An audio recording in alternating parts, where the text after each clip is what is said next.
organiza 2 caminhões de prêmio. Um é seu, o outro é para você fazer alguém feliz. Compre e participe.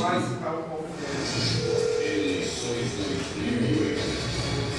Difusora e Comércio da Franca vão fazer a maior cobertura eleitoral da história política de Franca e região. Agenda dos candidatos. O que eles estão fazendo? Sabatinas. O que o seu candidato tem a dizer? Debates. Frente a frente, os candidatos vão debater os principais problemas da cidade e as propostas de solução. A maior e melhor equipe do interior paulista na cobertura das eleições 2008. Bom dia! O Grupo Correia Neves de Comunicação dá sequência à série de sabatinas que marcam a cobertura das eleições 2008. O ouvinte da difusora acompanha esta sabatina pelo rádio na frequência de 1030 kHz. O internauta acompanha com som e imagem para todo o Brasil e todo o planeta através do link da difusora no site www.comérciodafranca.com.br. Você pode ver e ouvir em tempo real e fazer a sua pergunta ou pelo próprio site ou enviar um e-mail para sabatina@comérciodafranca.com.br. Repetindo o e-mail para você: sabatina@comérciodafranca.com.br. O candidato a ser sabatinado hoje pelos jornalistas da difusora do Comércio da Franca é Tito Flávio, do PCB. Tito Flávio Berini Nogueira de Oliveira nasceu no dia 4 de junho de 1976 na cidade de Santos. É casado, mas não possui filhos. Veio para Franca em 1995 cursar História no campus de Franca da Unesp, onde se formou em 98 e é professor. Era afiliado ao PT até o ano passado, quando se transferiu para o PCB e nas eleições de 2008 é candidato a prefeito. Bom, candidato, vamos para a primeira pergunta. Antes de tudo, bom dia. A pergunta inicial é a seguinte: o que o senhor mudará imediatamente caso seja eleito prefeito de Franca? Bom dia a todos os telespectadores. Agradeço a oportunidade de estar aqui presente e expor um pouco o ponto de vista nosso, as propostas, projetos, contraponto aos demais candidatos. Algumas medidas seriam adotadas rapidamente.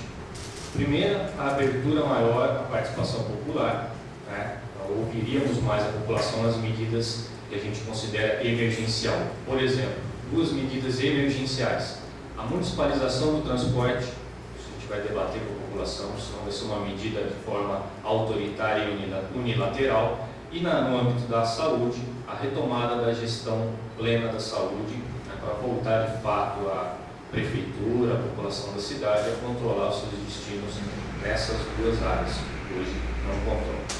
Essas seriam, acho que, medidas imediatas. Uma outra poderíamos colocar aí como a auditoria sobre as dívidas da prefeitura, porque ninguém encontra um valor, o valor correto de quanto a prefeitura deve, do que foi negociado, do que foi pago.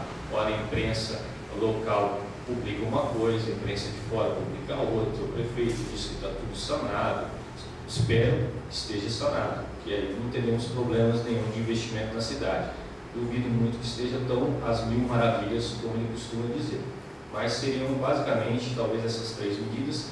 Como eu disse, essa da municipalização da gestão plena, vamos ouvir a população, vamos fazer um debate, né, sobre prós e contras, e aí sim tomar uma medida em cima disso. Bom, vamos agora à pergunta do repórter Edson Arantes. Bom dia, candidato. O senhor veio para Franca adolescente, fazer faculdade e decidiu ficar por aqui. Quais as suas raízes em Franca? Por que o interesse pela cidade? Como minha região é muito carente na área de emprego, de educação, sempre coloquei como uma meta cursar uma boa universidade.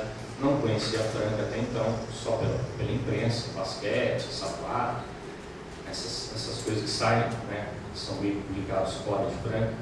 Me surpreendi com a cidade. No início não me adaptei, né? Não tinha identidade. Acho que boa parte dos estudantes que vêm de fora não tem identidade com o município, com a cidade.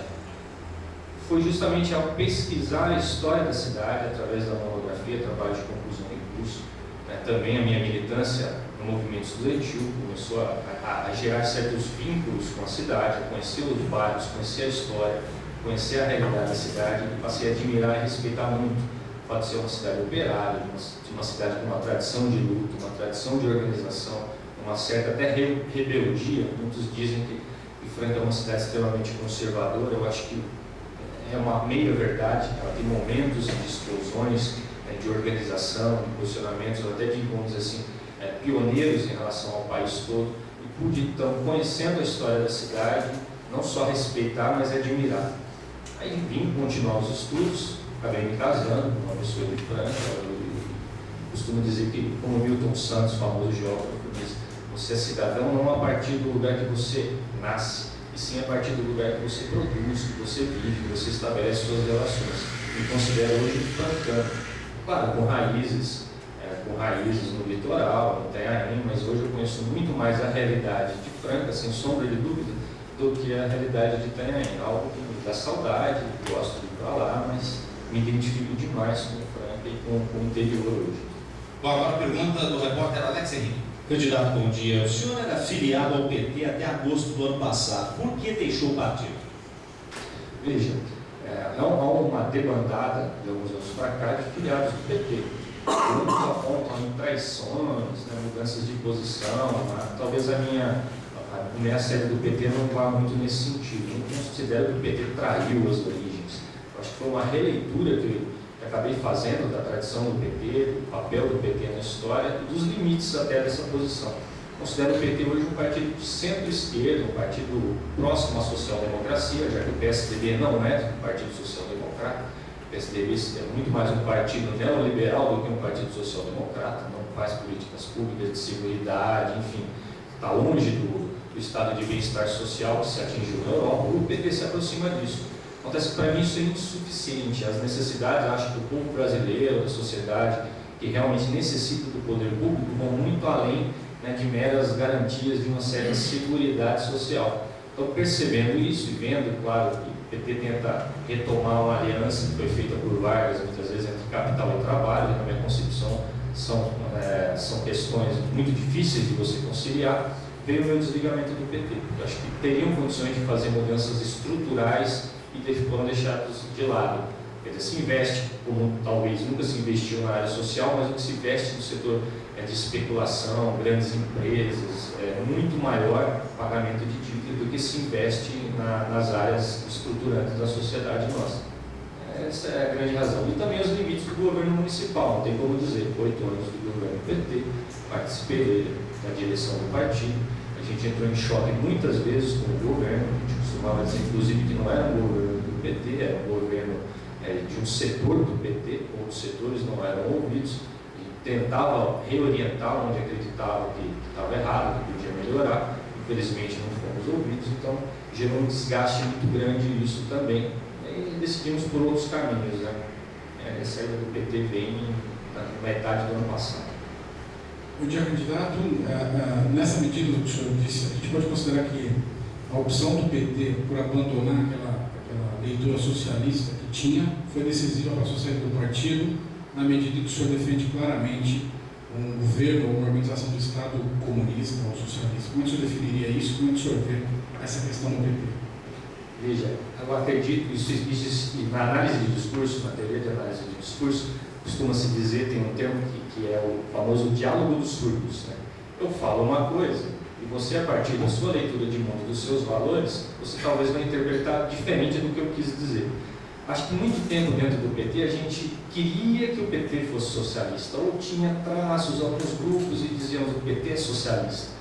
Se você pegar as raízes, as falas do Lula, as entrevistas dos anos 70, dos anos 80, a gente vai encontrar claramente que Lula nunca foi socialista. E aí a imprensa tem, setores do PT se surpreendem quando ele disse no ano passado, que ele não era socialista. Se encontra entrevistas em que ele nem diferenciava fascismo, trabalhismo, socialismo. Quer dizer, então eu costumo dizer que era um diálogo de surdos. Diziam uma coisa e os setores mais à esquerda do PT entendiam dessa forma, mas isso não estava de fato expresso no PT. Existiam agrupamentos dentro do PT, porque isso tem a ver com a origem do PT, é importante deixar claro, o PT é um partido muito plural, rico na sua origem. Então a gente percebeu que não houveram traições, não é uma questão de moral, é uma questão que ficou claro qual era o limite, a concepção, não só do Lula, mas o máximo que o PT iria atingir. Acho Esse máximo é importante, mas ele é insuficiente para resolver os graves problemas estruturais que tem na sociedade brasileira hoje. E aí decidi sair do PT e caminhar outros rumos, outros caminhos aí, outros companheiros. Mas o senhor claramente então, é um comunista, então o senhor acredita em todos os valores comunistas e os defende claramente. Por exemplo, o Estado controlando todos os meios de produção, ou o mais próximo possível disso. É essa a concepção de mundo que o senhor defende? Sem dúvida, eu defendo uma concepção em que o Estado tem que ser forte, porque o capital... Como sem participação da iniciativa privada? A iniciativa privada pode participar, acho que no Cuba isso existe, a iniciativa privada participa em determinados estratos. Agora, você tocou bem, os setores produtivos, os principais setores, os setores que geram a riqueza nacional, por exemplo, é inadmissível uma valedora de doce na mão da iniciativa privada, pagando 3 centavos o quilowatt da energia, enquanto o cidadão, o trabalhador que paga seus impostos, não tem muitas benesses do Estado, ele paga 50 centavos. Mas ela não é mais eficiente nas mãos da iniciativa privada? Na mão do Estado, ela não é um sorvedouro de dinheiro que não gerava riqueza? Na mão da iniciativa privada, não é melhor que ela contribua com impostos e tributos, que o governo pode dizer o que vai fazer com eles, e ser um modelo de eficiência? De forma alguma. A iniciativa privada ela tem muito essa imagem de uma eficiência, mas o prefeito teve aqui falando, na área pública a gente faz concurso, né? E aí se o funcionário não for apto, a gente não pode mandar embora. Quer dizer, talvez o modelo de Estado dele fosse esse, que ele pudesse admitir e demitir quem ele quisesse. Aí sim o Estado vira cabide de emprego. Defendemos um concurso, defendemos um Estado forte. Veja a Petrobras, abriu, claro, tem participação do capital privado, mas a Petrobras é uma grande empresa estatal, tecnologia de ponta, grandes empresas. Quem desbravou esse país foi o Estado, foram empresas públicas, empresas estatais, que nos anos 90 foram privatizados, aí a gente sabe a custo de quê? Né, de muitas maracutaias, escândalos que foram abafados no Congresso, né, de compra de votos, inclusive para a reeleição. Quer dizer, empresas públicas não são, por natureza, ineficientes ou corruptas. Isso que é importante destacar. Costuma-se dizer que o Estado grande, ou um Estado que cumpra as suas funções, inclusive constitucionais, ele é moroso. Não é.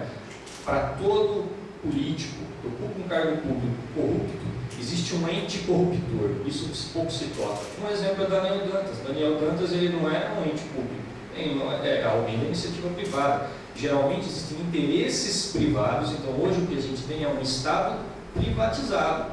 O interesse do Estado é quase do bom selvagem imaginar que num lugar onde não houvesse nenhum tipo de corrupção existente, então o ser humano não ser corrupto porque é naturalmente bom. Não é uma utopia imaginar que todo mundo é bom? Não é difícil imaginar que um Estado que não pode demitir possa ser eficiente? O Estado pode demitir. Demite por justa causa, abre um processo justo e demite o funcionário que não cumpre suas funções. Existem mecanismos para isso. A estabilidade do emprego, que deveria ser estendida e já foi no país, era assim até a ditadura militar, havia estabilidade no emprego, se criou essa falsidade, que é o Fundo de Garantia por Tempo de Serviço, para garantir a rotatividade do emprego e permitir com que a iniciativa privada demitisse aqueles trabalhadores organizados que tinham uma consciência maior de organização, de seus direitos e que eram um empecilho para o livre acúmulo do capital. Isso não é bem assim. Agora, eu inverto a pergunta. Também é um mito do mal selvagem, que o homem é mal por natureza. O homem é um ser social, que vai determinar se ele é bom ou mal. Eu não gosto de usar muito esse bem ou mal, né? Mas, enfim, o que determina isso não é o gene, é o meio social que ele vive. Se os exemplos que ele tem de políticos, se os exemplos que ele tem da iniciativa privada, todas levam ao que eu tenho que me dar bem individualmente, eu tenho que ter o meu carro, eu tenho que ter o meu celular, dane-se o coletivo. É muito postulante de cargo público diz que quer ser candidato para ocupar um cargo público e resolver o seu problema pessoal. Então, isso é um problema, claro, tem raízes no nosso processo de colonização, né, que não foram plenamente resolvidas. No fim da escravidão, não se houve uma inserção da sociedade, de fato, acesso aos bens, à qualidade de vida. Então, são problemas gravíssimos que vêm de longa data, mas isso não tem a ver necessariamente com o tamanho do Estado ou se o fato da iniciativa privada ser mais eficiente. Ela é mais eficiente geralmente por quê? Pelo objetivo lucro, né? E o Estado não tem esse objetivo do lucro. Se o senhor fosse escolher um lugar para morar, França ou Cuba, Inglaterra ou Venezuela? Inglaterra em último lugar. Cuba eu tenho muita vontade de conhecer de perto o sistema cubano, né, como como funciona, os limites, inclusive. A França tem uma garantia, uma tradição revolucionária, inclusive, porque guilhotinou reis, quem fez isso foi a burguesia, não foram os comunistas, né? Eles que pegaram em armas e derrubaram o poder. Aliás, no governo do senhor, Franca seria uma comuna de Paris? Não seria uma comuna de Paris, nós construiríamos mecanismos de participação popular efetivo, né, de decisão popular, porque hoje não existe isso. A gente defende uma democracia, não uma democracia direta, a gente chama isso de democracia popular. É uma mescla entre democracia representativa e democracia direta. Então tem que ter mecanismos de participação. Por exemplo, plebiscitos, né, consultas em questões polêmicas, porque isso politiza a sociedade. A gente tira o trabalhador daquela vida, só trabalha, né, 8 horas, inclusive a jornada de trabalho. Falo da França, Paris, na Europa, a jornada chega a 30 e poucas horas. Agora se discute, tenta se aumentar, mas viu a dificuldade que é. Isso envolve qualidade de vida, envolve cidadania, envolve participação política. A gente também não tem como cobrar a participação política do cidadão, que tem jornada aí de 50 horas, 50 e poucas horas. Ele vai chegar em casa, ele quer descansar mesmo. Não adianta ter espaços, gerar as condições para essa participação. Eu acredito muito que ela é importante. Isso fortalece a democracia. Não um regime meramente representativo, porque a democracia representativa ela é uma democracia formal, é uma democracia política, né? Então ela é muito limitada em muitos países. Tem mecanismos de consulta, né? Citou a Venezuela. A Venezuela é um país que não teme consultar a população. O Hugo Chávez foi derrotado agora recentemente. Então tem muitas consultas, tem referendos revogatórios. Quer dizer, isso é um avanço da democracia. Os Estados Unidos também tem. O Arnold Schwarzenegger foi eleito, né, em função de um referendo revogatório e aí ele venceu as eleições. Isso não tem no nosso país. Entre Venezuela e França, o senhor fica? Eu fico com a Venezuela. Latino-americana. Não é modelo, mas acho que tem muita coisa que mostra para a gente os limites do Estado. A gente costuma colocar um tampão no olho e dizer, ó, não tem. Muita gente ocupa um cargo público e diz, não, a lei engessa, a lei impede isso, a lei de responsabilidade fiscal é aquilo. Lá por dentro da lei, vencendo disputas eleitorais, se renovou a Constituição, se consultou a população, e foi tudo por dentro da ordem democrática. Isso mostra os limites. Eu não estou dizendo que aquele é um modelo e que o Brasil é outra colonização, outra cultura, né? Mas mostra que os limites do Estado são muito maiores, das transformações por dentro da lei, inclusive, são muito maiores do que costumam dizer para a gente, né? Como de fato são. Bom, nós terminamos aqui o primeiro bloco com o candidato a prefeito de Franca pelo PCB, Tito Flávio. Vamos ao intervalo e voltamos já.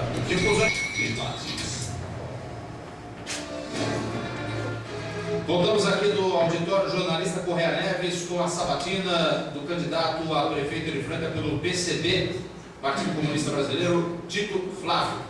Vamos agora ao segundo bloco. Candidato, já a primeira pergunta aqui do segundo bloco. O senhor é favorável à união civil entre homossexuais? Sem dúvida, sou favorável. Eu tive a oportunidade, inclusive, de estar presente numa parada do Orgulho Gay em São Paulo. Fiquei surpreso até, né, com o nível de descontração, falta de violência. Imaginei que teriam brigas, né, seriam aquela baixaria. Você viu muitos casais heterossexuais com os filhos. Acho que a sexualidade, já foi colocado por outros candidatos, não é uma questão de opção. Né, ninguém escolhe, ó, vou ser homem, vou ser mulher, vou ser homossexual. É uma questão, como foi dito, é meio, tem a ver com outros fatores. Só por assim, não vejo nenhum problema em relação a isso. As legislações mais avançadas do mundo já inclusive, permitem a adoção de crianças. Acho que no Brasil também já. A jurisprudência apenas, candidato. Agora, o senhor é favorável também em casais gays a adotarem crianças? Sou favorável. Eu acho que tanto tem gente que diz, mas isso vai dar mau exemplo. Se fosse assim, não haveriam homossexuais filhos de casais heterossexuais. Não é isso que determina. O que determina é o amor, é a assistência. A sexualidade ela é definida ao longo da vida, não só exemplo dos pais. Se fosse assim, não teríamos pessoas homossexuais. Vamos agora à pergunta do repórter Marcelo Scalione. Candidato, bom dia. Qual é o posicionamento do senhor sobre o aborto? O senhor é contra ou a favor? Veja, a questão do aborto, até trouxe aqui alguns dados. No dia 28 desse mês vai ter um ato, uma manifestação nacional a favor da legalização do aborto. Pessoalmente, vim me perguntando muito isso, nunca tive uma posição muito definida, porque é um tema muito complexo, né? A minha defesa como homem público e até pessoal é pela descriminalização do aborto. É um absurdo hoje existirem em torno de 1 milhão de abortos realizados no país, em média, e segundo dados do Ministério da Saúde. 240 mil mulheres por abortos mal feitos, principalmente as pobres que não têm dinheiro para pagar boas clínicas. As mulheres ricas, essas vão nas boas clínicas, não entram talvez nem nas estatísticas. Quem tem necessidade depois de recorrer à saúde pública por um aborto mal feito, existem tipos de aborto que são horrendos, por exemplo, utilizando-se agulhas de tricô. A questão do aborto não é uma questão de polícia, é uma questão de saúde pública. Então tem que haver todo um acompanhamento da mulher e tem que haver essa descriminalização, porque a mulher que procura o hospital, depois ela é processada e pode ser presa. Eu defendo o Estado laico, não o Estado religioso, o Estado teocrático. Senão a gente vai ter que dizer que no Oriente Médio está certo as mulheres usarem burca em função de uma tradição do Estado religioso. Senão eu vou dizer que está certo alguns países da África que pegam as mulheres ainda moças e fazem cirurgias para retirar clitóris. Isso é a religião interferindo no Estado. O Estado é laico. As pessoas têm que ter clareza disso. Se o Estado fosse mais presente, o prefeito teve aqui e falou, não, defendo um processo de educação sexual. Não fiz nesses 4 anos de governo, mas vou fazer. Não fez, talvez faça. Tem sim campanhas, tem que ter esclarecimento, planejamento familiar.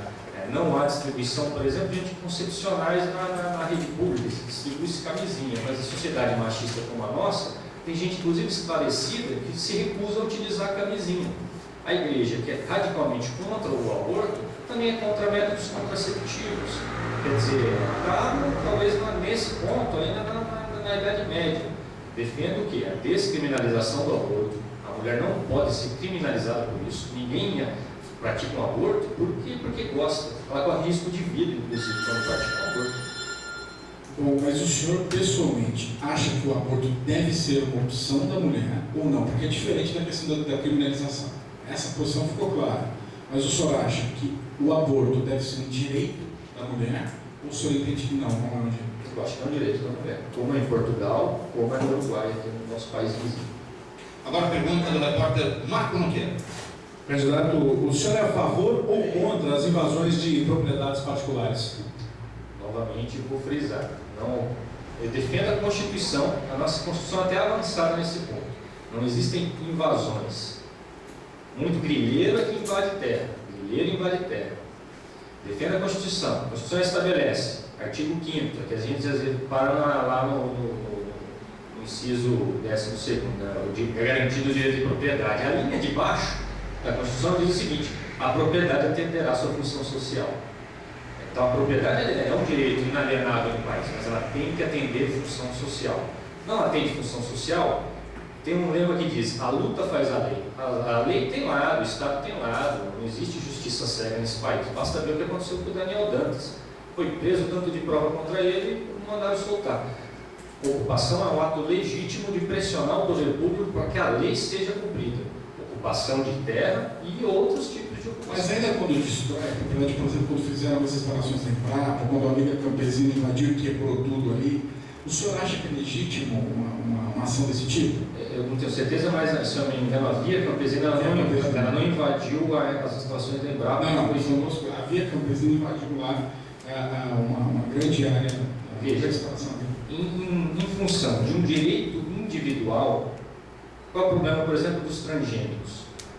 Transgênicos vende-se a ideia de que vai ser um alimento geneticamente modificado e que vai melhorar a produção, que vai resolver a crise alimentar do planeta. O que é um alimento geneticamente modificado? É uma planta criada em laboratório que nasce morta, é estéril.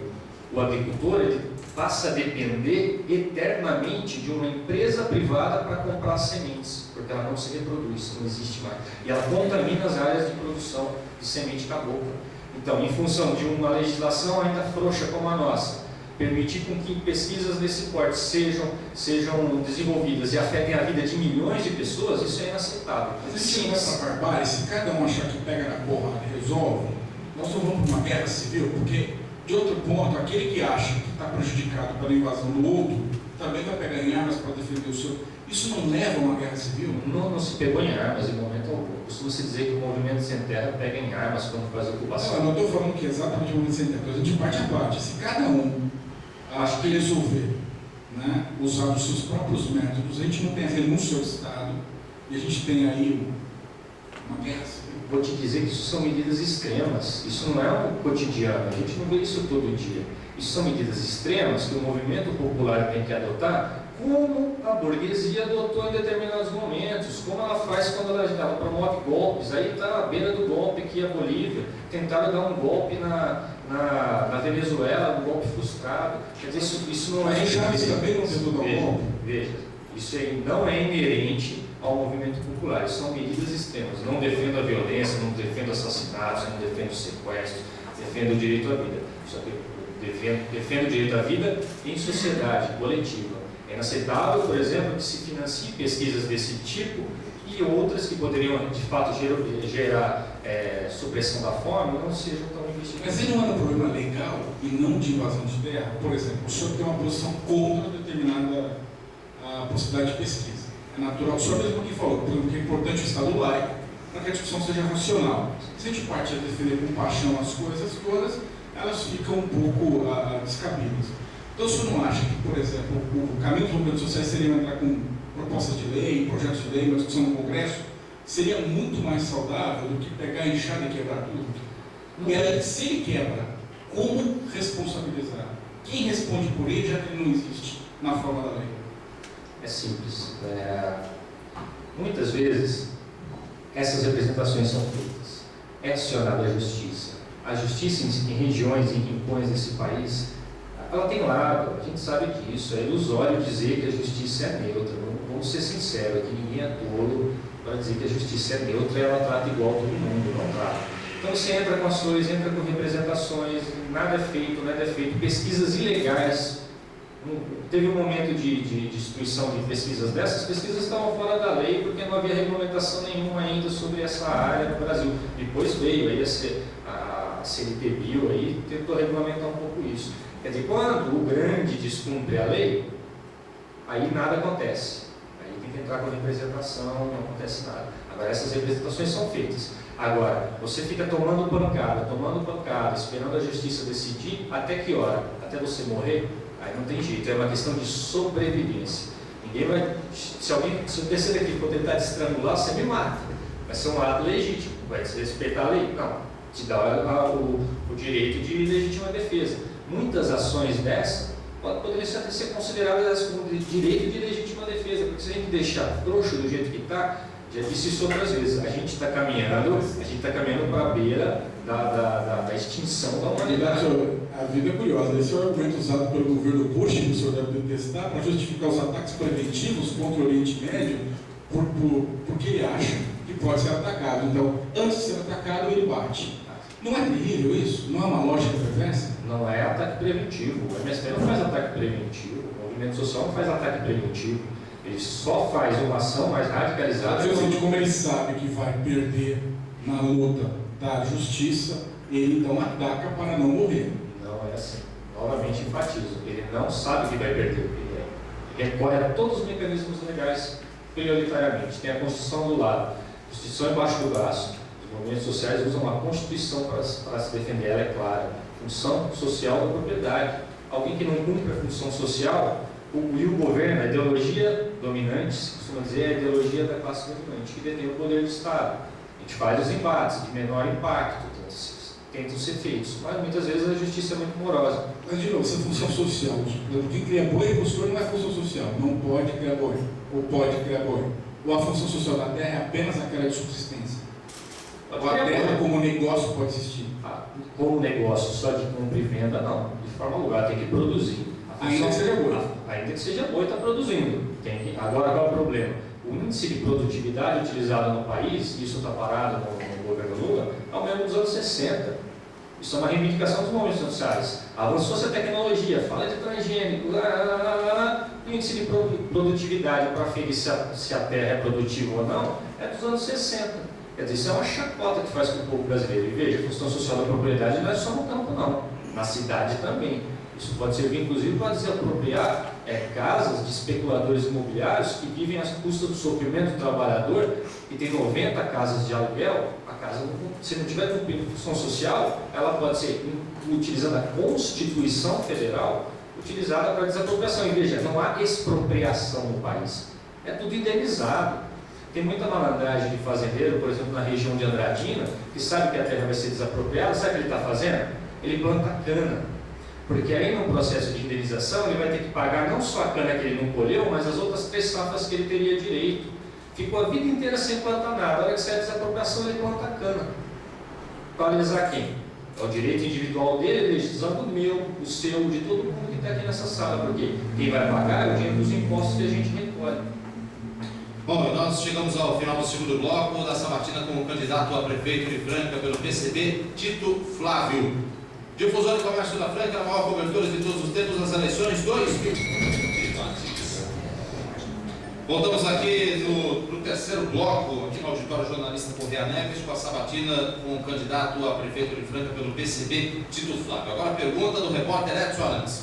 Exato, já disse na abertura da sabatina e vem batendo com insistência ao longo dos seus programas eleitorais que a prioridade será a municipalização do transporte, como o senhor batizou de a tarifa zero. Gostaria que o senhor explicasse como que funcionará na prática este projeto, quem pagará a conta e qual será o custo anual desse serviço, dessa municipalização. Agradeço muito a oportunidade de esclarecer esse projeto para o cidadão de Franca. Eu tive essa oportunidade no debate, eu promovido pelo comércio. Enfim, muitos consideram a discussão sobre tarifa zero um projeto radical, um projeto comunista. Fiquei muito surpreso ao saber que o candidato, talvez até prefeito de São Paulo, Gilberto Kassab, dia 15 de agosto, começou a fazer a defesa do tarifa zero em São Paulo também. Eu sabia do candidato do PSOL, o Ivan Valente, candidato do PCB, o Edmilson Rodrigues. Agora o Kassab defende a implantação de tarifa zero na cidade de São Paulo. Enfim, já para mostrar que isso não é uma questão meramente ideológica. Os países mais avançados do capitalismo, e eu não sou defensor desse modelo, o transporte coletivo não é explorado, não é a fonte geradora de acumulação de riqueza individual. Em países como o nosso, infelizmente, isso acontece. O projeto Tarifa Zero ele não é um projeto só de trânsito ou de transporte. É um dos projetos que a gente costuma dizer que tem várias facetas. A de distribuição de renda, o de tipo de cidadania que a gente quer, o modelo de cidade que a gente quer. Basta olhar São Paulo. O prefeito falou aqui, aliás, ontem na IPTV, que o trânsito não tem segredo, tem que abrir avenida, tem que construir ponte. É o que o Maluf fez, Se o exemplo de prefeito que a gente quer poupar o Maluf em São Paulo, então estamos no caminho certo, vamos abrir avenida, vamos construir viaduto. E não vai ser resolver o problema de trânsito, de transporte, de circulação. Direito de ir e vir. A gente quer isso. Quem é beneficiado pelo transporte? É o cidadão que paga a tarifa? Muitas vezes não é. É o empregador que é beneficiado, porque o trabalhador mora na periferia, ele não tem recurso para morar no centro, ele precisa pegar o ônibus. O custo que a gente estimou, mais ou menos, em torno de 35 milhões a 40 milhões de reais, custearia um sistema pleno de tarifa zero em Franca hoje. Agora, como a gente disse, não é, e isso vai acontecer do dia para a noite, é uma redução gradual. Eu vi propostas aí, por exemplo, de redução da taxa de administração. Eu não entendi a conta muito bem para se chegar nos 20 centavos de desconto. Talvez eu tenha feito o cálculo errado, no meu cálculo isso daria 9 centavos de desconto. Candidato, caso o senhor vença as eleições de outubro, o senhor vai assumir uma cidade com orçamento projetado para 355 milhões no ano que vem. E a situação não muda muito ao longo de 4 anos, que é o mandato para o qual o senhor será eleito. Nesse orçamento, resta entre 18 e 20 milhões para investimento. É a margem de manobra que o senhor teria, dinheiro do próprio bolso, para fazer alguma coisa. Fora disso, não sobra. Tem que pagar folha, os gastos obrigatórios com saúde, educação, etc. De onde viria o recurso para custear esses 40 milhões que o senhor quer? Mesmo se considerar um tarifaço de IPTU, o IPTU hoje rendeu para a prefeitura até agora, o total de arrecadação esse ano até agora é de 29 milhões de reais. O senhor teria que quase dobrar o IPTU para sobrar alguma coisa para o senhor poder fazer o tarifa zero. Como é que seria possível implantar na prática? Quem paga a conta? Primeiro, eu queria continuar só o raciocínio que eu estava colocando, que hoje o transporte acaba sendo um limitador da cidadania. Quem tem condições de se locomover, usufrui do os bens públicos, culturais, enfim, de participação política. Quem não tem, fica em casa ou anda de bicicleta, porque 2,20 é um absurdo. O prefeito dizer que o certo seria São Paulo ter uma tarifa de R$20, isso aí é descabido até, é desrespeitoso fazer uma comparação desse tipo. Enfim, o Tarifa Zero é um projeto de cidadania, a gente quer que o cidadão usufrua dos bens da cidade, que participe mais da política, tenha condição disso. Se 35 milhões é mais ou menos o custeio disso, o restante que o trabalhador gasta hoje no transporte não vai para debaixo do colchão. Falei isso várias vezes. O trabalhador não vai pegar o dinheiro, vai guardar e esperar o momento apropriado e comprar um carro, ou sei lá, investir nas ações da Vale do Rio Doce. Ele vai injetar esse dinheiro na economia do município, vai aquecer o setor de serviços, o setor de comércio. Isso é claro, aí os técnicos vão ter que fazer esses cálculos. Para isso existem técnicos. E ser governante, ser prefeito, não é ser técnico. Tem que ter concepção política. Senão a gente fazia concurso para prefeito. Tem candidato quase defendendo isso, né? Eu venho de uma cidade que tem gerências lá, não funcionaram, voltaram para as secretarias. A administração pública é um cargo político. Enfim, esse dinheiro, aquecendo a economia, aumentaria sem dúvida a arrecadação de imposto, mas ainda não sei avaliar o impacto do aumento da arrecadação dos tributos, né? Isso seria gradualmente. Claro, tem que ter um modelo, uma reforma tributária no município que não onere a classe média também, porque o erro de governos passados foi onerar a classe média. A arrecadação total de IPTU na cidade, total, todos, assim, os ricos, os 209 ricos que o senhor se refere, mais a classe média, mais os pobres, mais total a arrecadação de tributos é de 29 milhões de reais. O ISS é inexpressivo perto disso. Os outros tributos que o senhor falou, por exemplo, se o senhor tivesse uma geração de renda e as pessoas gastassem, iria em grande parte para o governo federal, não para o governo municipal. Da onde o senhor, prefeito Tito Flávio, tiraria os recursos necessários para pagar essa conta? Ou para a empresa que prestaria o serviço, ou para a empresa de ônibus que o senhor criaria? Como é que fecha a conta? Primeiro que acho que são em torno de 290 famílias de ricos, que não é o Tito que disse, isso está publicado no comércio. É uma estatística. Sim, uma estatística. Enfim, como eu disse, a questão é técnica, a questão técnica vai ser resolvida de forma técnica fazendo esses levantamentos. Há necessidade de uma reforma tributária, não é justo a forma que é escalonado os impostos hoje no município. Quem paga imposto é o trabalhador, que é quem não sonega, não tem como sonegar porque ele não paga imposto de renda, ele paga imposto de qualquer coisa que ele consome, ele está pagando imposto a todo instante. Só que não é revertido da forma adequada para o interesse público. É simples. A questão do Tarifa Zero não é uma questão técnica, é uma questão política, é uma questão de concepção. O lixeiro, quando passa na sua casa, ele não pesa o saco de lixo e diz, olha, o seu lixo é 10 quilos, então você vai pagar uma taxa de tanto porque você está utilizando a coleta de lixo mais do que o outro cidadão. É pago igualitariamente. E a questão do Tarifa Zero, além de incentivar, porque isso é um país moderno, utiliza transporte coletivo, não incentiva a compra de veículos. Se todo mundo tiver um carro em Franca, eu vou andar a pé, porque a gente vai andar do Paineiras até o centro, vai ser mais Mas rápido. para a gente entender, a raiz da proposta seria o aumento da tributação das classes mais altas, o aumento da tributação sobre, por exemplo, IPVA, sobre o imposto de automóvel. Seria por aí que o senhor encontraria os recursos necessários para E poderíamos, inclusive, buscar outros tipos de subsídios federais, enfim. Um exemplo, não queria dar esse exemplo, mas o governo venezuelano subsidia o transporte público em Londres. Em Londres. Quer dizer, a troco de quê?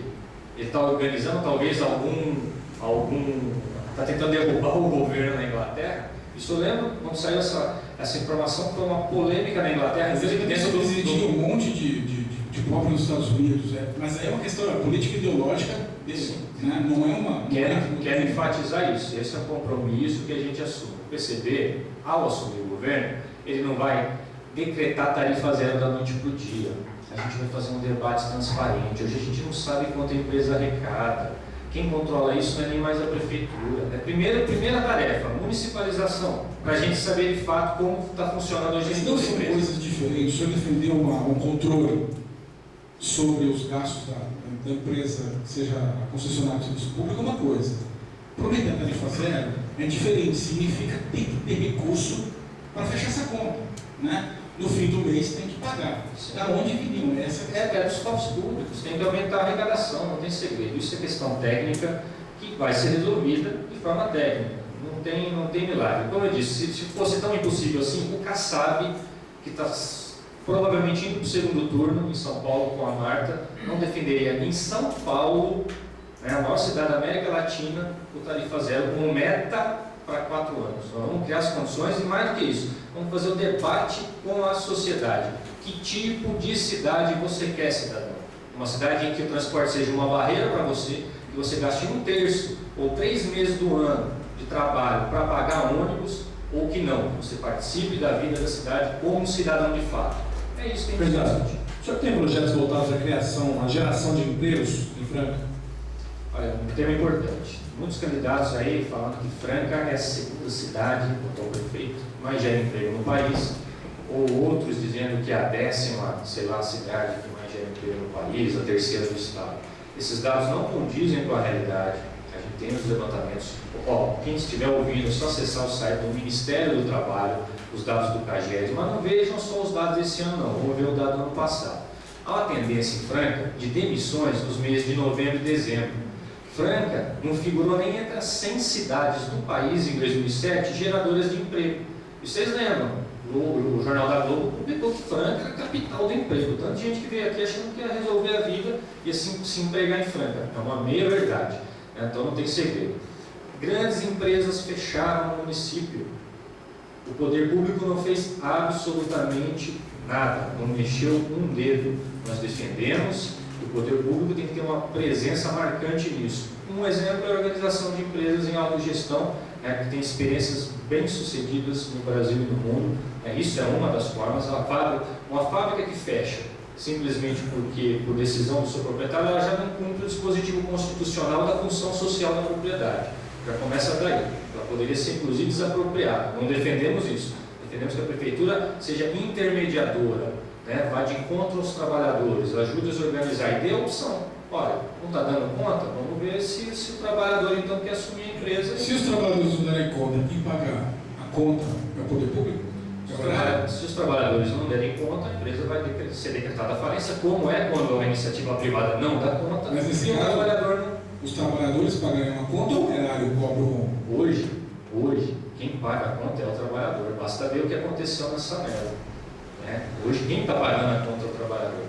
Ele já paga a conta. Bom, nós chegamos aqui ao final do terceiro bloco da sabatina com o candidato a prefeito de Franca pelo PCB, Tito Flávio, e daqui a pouco vamos para o último bloco. Continuando aqui na sabatina com o candidato a prefeito de Franca, Tito Flávio do PCB, agora a pergunta do repórter Edson Arantes. Candidato, eu gostaria de saber qual é o plano do senhor para o setor de saúde, que o senhor pretende fazer com a Santa Casa, se vai deixar na mão do Estado, como está atualmente, se retoma o serviço, e de onde o senhor conseguirá recursos para construir 40 PSFs em Franca, como tem prometido no horário eleitoral? Ótima pergunta. Só quero deixar claro, a gente não faz promessa, a gente assume compromisso e tem fundamento todas as propostas que a gente levanta. Muito se fala da Santa Casa, o prefeito simplesmente lavou as mãos, disse que o problema era gerencial, ou seja, resolveria isso da noite para o dia, problema de administração. Não deu conta, então ele deveria assumir que não é um bom administrador, isso que eu fico insatisfeito. Ele disse que é um bom administrador. Chega lá, não deu conta, devolveu para a saúde. Ainda faz chacota dizendo que deu 30 milhões de reais para o governo do Estado. Ele abriu mão de 30 milhões de reais, isso inflou a folha de pagamento hoje para contratar funcionário é um problema, está no limite da lei de responsabilidade fiscal. Bem, enfim, é um avanço a gestão plena da saúde. Então vamos brigar, claro, discutir com a população prós e contras também. Isso não é uma decisão do Tito ou do PCB. A população tem que entender isso, porque ela defende isso como sendo dela e impede isso acontecer novamente com outros prefeitos. Recuperar a gestão plena para aí poder ter uma incidência direta sobre essa questão da Santa Casa, que é uma entidade privada, não é uma entidade pública. Recebe dinheiro público, mas é uma entidade privada. Na questão dos postos de saúde da família, isso é muito fácil, muito tranquilo. Eu fico triste de ver o atual, que foi presidente do Conselho de Saúde, que deveria fiscalizar as ações da saúde da Prefeitura, é o secretário atual de Saúde, vai no horário eleitoral e diz que investir em prevenção é jogar dinheiro fora. Eu não sei em que mundo ele vive, que tipo de saúde ele pensa para o trabalhador de Franca. Tenha coragem de ir na TV dizer isso. Hoje, existe uma linha de financiamento do Ministério da Saúde para a implantação de núcleos de saúde da família. Ele repassa para a implantação R$20 mil em média. Não estou com os dados exatos, os dados atualizados. Tá? Em média, R$20 mil para a implantação. Depois tem repasse mensal para ajudar no custeio disso. Agora, isso a médio prazo traz impacto na redução do atendimento no pronto-socorro do Dr. Janjão. Por que aquilo está lotado? É porque não tem nem pronto atendimento nos bairros. A gente defende uma ação conjunta de prevenção através de acompanhamento permanente dos núcleos de saúde da família. E quando eu falo 40, eu estou sendo tímido. Franca era para ter mais de 60, Restinga tem 5, Restinga tem a mesma quantidade de núcleos de saúde da família que Franca, Uberaba tem 60. É inaceitável dizer que não tem verba para isso. Não tem para medicina curativa mesmo, a gente vai ficar tratando doente, não vai prevenir nunca. Unidades de pronto atendimento no município, pelo menos 4, você também já desafoga o Janjão. Porque a pessoa que está com uma dor de cabeça, às vezes uma coisa rápida, que ele não tem um atendimento na UBS, ele passa no pronto atendimento, ele não precisa ir nem no pronto-socorro. O pronto-socorro tem que ser isso, urgência e emergência, e não é. Claro, tem que ter a reestruturação do pronto-socorro, hoje os exames são feitos na Santa Casa, é um absurdo o cara ficar... Ontem morreu, parece que uma pessoa passou por 4 vezes no pronto-socorro, uma criança ia falecer. Candidato, enquanto o senhor não consegue prevenir, tem que curar. Na Santa Casa, o senhor continua mandando dinheiro, ou o senhor decreta uma intervenção e assume aquilo? O que o senhor faz? Que modelo o senhor defende? Não defende a intervenção, já teve uma intervenção, não foi bem sucedida.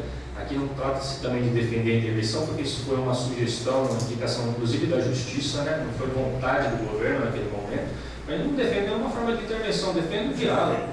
Sou a favor do diálogo. Acho que o diálogo a gente mostra as contradições e mostra onde tem condição de avançar. Então, o diálogo com a Santa Casa. Talvez receba mais recursos agora, não sei em que pé que está, porque talvez a Santa Casa vai ser um hospital ou escola aí da Faculdade de Medicina que está vindo para a Franca, na Unifranca. Eu vi propostas aí de federalizar a Santa Casa, trazer a Universidade Federal para cá, dentro da Santa Casa. São coisas assim, não tem cabimento. Tem que dialogar com os gestores da Santa Casa. Como tem sido feito, não tem saída mirabolante para isso. Rever o contrato, porque muitas vezes o contrato é insuficiente para cirurgias eletivas, tem médico, tem equipamento, mas o contrato estabelece um X de cirurgias, chega nesse limite, a Santa Casa não faz mais, não está no contrato, então tem que ser revisto isso. Mas para isso é fundamental o quê? Recuperar a gestão. O município tem que ter a gestão sobre isso. Aí ele vai negociar de igual para igual.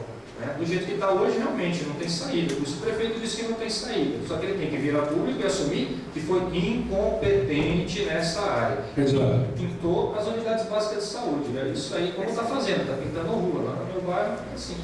Quem está esgotando, vamos até abordar um pouco de educação. O senhor é favorável à municipalização do ensino fundamental? Sou contrário à municipalização. É uma discussão que veio muito à tona alguns anos atrás, hoje nem se discute tanto a fundo assim mais. O Estado queria transferir a responsabilidade e não transferir os recursos, infelizmente. Defende que o Estado cumpra a função do Estado, o município cumpra a função do município. E o município já tem sua cota de participação na educação, e está sendo mal atendida hoje em Franca. Municipalizar só vai piorar a situação do ensino no município.